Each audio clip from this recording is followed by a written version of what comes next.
we felt we did a good job buying probably the best value. Given the land and given the whole infrastructure and location, we thought it was a great investment. I'm Peter Manning. My wife and I own this property. We've owned it for about 14 years. We didn't necessarily want to knock the house down, but it did need a fundamental makeover. It was a bit tired, it was a little bit worn out, a little bit dark, a little bit grey. The loft itself was a huge area. It was a single cavernous great place where basically we were using to store junk. But it was also clearly an opportunity for us to make something special. We've got about 1,400 square feet of space, which, to be honest, was more than what I was expecting.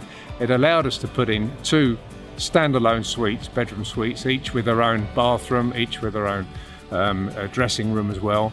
And it's also allowed us to put a very, very nice social area. I mean, it's got televisions, it's got a bar, but it's a place where actually we can meet friends, we can socialise and overlook the garden, because ultimately one of the features that we actually invested in this house was the garden.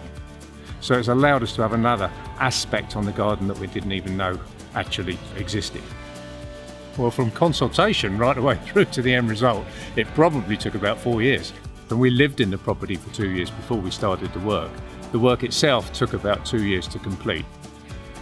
And it was a journey, it was a partnership that we did with 360. And it was certainly their vision for what we wanted to try and create was very, very material in terms of the ultimate outcome.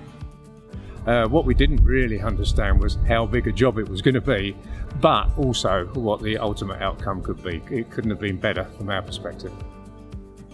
The thing about 360, they didn't just come along as builders and ask us what we wanted. They were part of the story, part of the journey. They were part of the vision that we wanted to try and achieve. That was something, again, that 360 showed us. Another one of their customers had these, what are called Velux Cabrio windows. But these things don't only give us a huge amount of light, but they also open out to give us a mini balcony. So again, given the importance of the garden as a feature in this house, it's given us a whole new perspective. So we can stand out there and thoroughly enjoy looking out and perhaps with a glass of champagne or two overlooking the garden and enjoying the view, which is quite special.